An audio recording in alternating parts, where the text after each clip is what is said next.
Okay, Taylor, since you want to talk while I'm teaching, what's the answer then?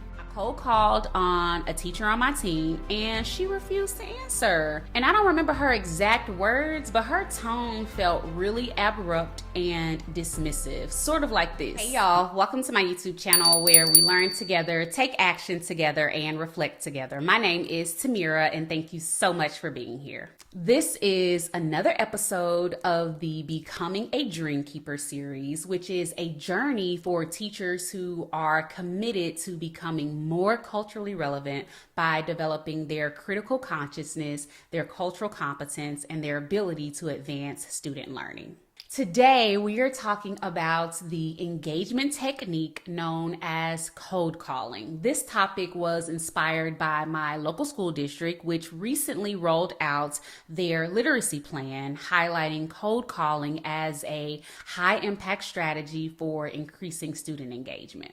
And I'm gonna be honest, y'all, I am not the biggest fan of cold calling. However, I do use it because it's an evidence-based instructional technique that can effectively increase student engagement. And so in this video, I am going to give you some tips on how to effectively use cold calling in your classroom, just like a true DreamKeeper would. And so if you are ready to explore how cold calling can transform student engagement in your classroom, then hop in the car and let's ride. Okay, so before we jump in, I created a downloadable guide for educators who want to master cold calling in the classroom. In the guide, you are going to learn about best practices for cold calling, how to address challenges, real life scenarios and solutions, and you're going to get a question and answer section. So be sure to download the guide, which is linked in the description box below.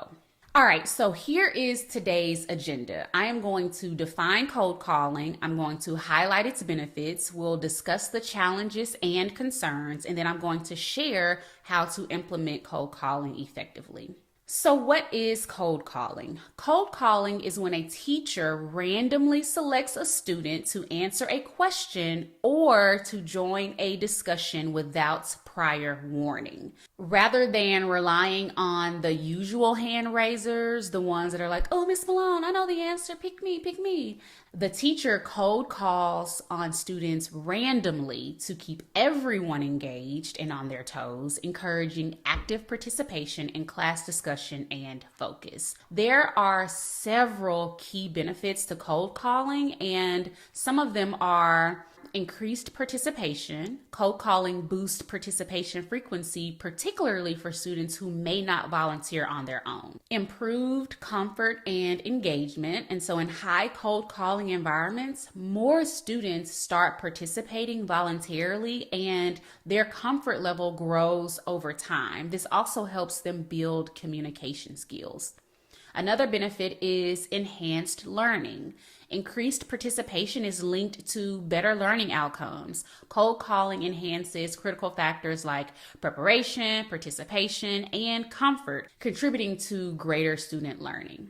And the last benefit I'll share is skill development. By engaging in discussions, students develop essential skills such as organizing ideas, forming arguments, evaluating evidence, and responding thoughtfully. And the more students practice these skills, the more comfortable and capable they become. As I mentioned earlier, I have both used and experienced cold calling. I used it as a special education and middle school mathematics teacher. I used it in graduate courses that I've taught.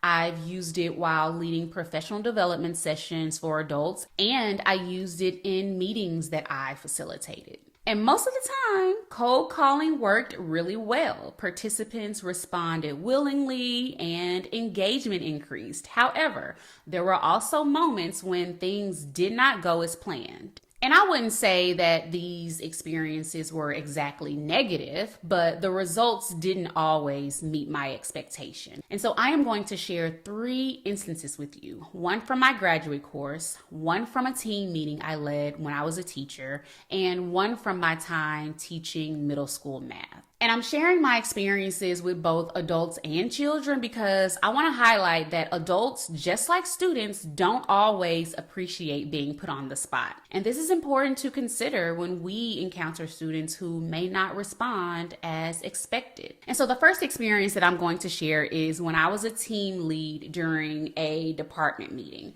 I cold called on a teacher on my team and she refused to answer. And I don't remember her exact words, but her tone felt really abrupt and dismissive, sort of like this. Pick somebody else. Pick somebody else. I'm not addressing this crowd right now. Please pick somebody else. I'm at a 10. I'm at a 10. Please pick somebody else, big brother or sister or whoever you want to be.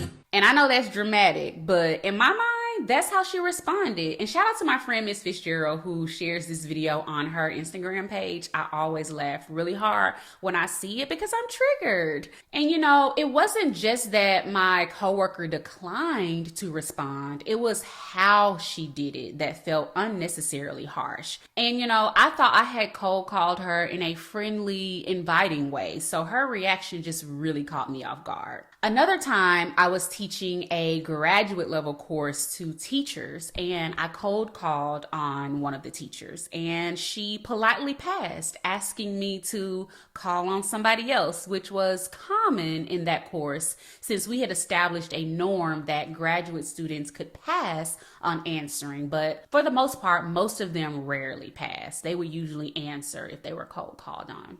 As a middle school math teacher, I frequently used cold calling. Sometimes students answered eagerly, but other times they'd be like, I don't know, and hump their shoulders or take too long to respond. And so I would have to get somebody else to do it, literally and figuratively. And you know, there were also moments when students simply refused to answer and became uncooperative. And looking back, I can admit that early in my career, I sometimes used cold calling punitively, like calling on a student because I noticed that they were off task or that they were talking. I'd be like, okay, Taylor, since you want to talk while I'm teaching, what's the answer then? But if I could go back and coach my younger self, I would say, don't do that because that's not what this technique is for. And so as you can see, despite the benefits that I named at the start of the video, cold calling can have some challenges, and some teachers use it primarily for punitive reasons. Some teachers are hesitant to use it because they worry that it might evoke anxiety, it might make students uncomfortable, or it might even humiliate them. Trust me, I've been there. Y'all just heard my stories. But if we consistently and effectively implement cold calling in a practical, compassionate, and considerate way, then we will for sure reap those benefits that I named earlier. And so for the rest of this video, we are going to discuss how to effectively implement cold calling in our classrooms in a way that increases student engagement. Okay, so I have found that cold calling works best when teachers warm up the technique, ensuring that students know in advance that it's a tool for checking for understanding and a tool for sparking meaningful discussions. For example, I would recommend starting by explaining to students that cold calling is not meant to catch anyone off guard, but rather to give everyone a chance to participate and share their thoughts. You can also let students know that cold calling can help them develop critical thinking skills when they must think on their feet. They'll also improve their active listening because they must stay engaged during the discussion. And don't forget about public speaking. Answering questions in class helps students practice speaking in front of others, which will serve them in any field that requires communication, like being an entertainer, an attorney, a journalist, a real estate agent, a teacher, or a business owner. And to make it more comfortable, let students know that you'll be cold calling on different students throughout the lesson and that it's okay to ask for help or to say, I need a minute if they aren't sure or don't feel prepared to answer right away. This will also help create a supportive environment where students are less anxious and more open to engaging in discussions, knowing that the purpose of the code call is to foster learning and not to pressure or punish them. It's also essential to ask the question first, give students time to think, and use a warm, inviting tone when calling on them. For example, when teaching, I would ask the entire class a question, give them a moment to process the information, and then cold call a student using a gentle tone like, "Jacob, what are your thoughts on this?" And this approach made students feel less put on the spot and more prepared to answer. You can even allow them to discuss the answer with peers in small groups before cold calling. I also made it a norm that students could pass if they didn't feel ready to answer. For example, if I cold called a student and they weren't prepared to respond, they could simply say, "I'll pass," and I would move on to someone else without any pressure or judgment. And this norm helped reduce anxiety and made students feel safe and more comfortable knowing that they had a choice if they needed more time. And I already know you might be wondering, what if a student frequently passes or refuses to respond? In that case, I would recommend having a one-on-one conversation with that student to get a better understanding of what's going on or what the barrier to engagement might be. And if you notice that this is a trend and many students in your class are passing, then I would recommend re-explaining or doing a whole class reset, explaining that code calling is a tool for checking for understanding and a tool for sparking meaningful discussions. You might even invite students to share their ideas on how to make the technique work in their classroom. And so in conclusion, code calling is an effective, evidence-based technique that can increase student engagement, but it's essential to approach it with care and consideration. By asking questions first, giving students time to think, using a warm tone, and allowing them to pass if they are not ready, you can create a more inclusive and supportive learning environment. And remember, the goal is to foster meaningful discussions and increase engagement, not to create pressure. And if you've tried this technique a few times with fidelity and it does not improve engagement, then I recommend getting feedback from a coach or observing another teacher who is pretty good at the technique. And remember, the more you practice and refine, the more you will improve.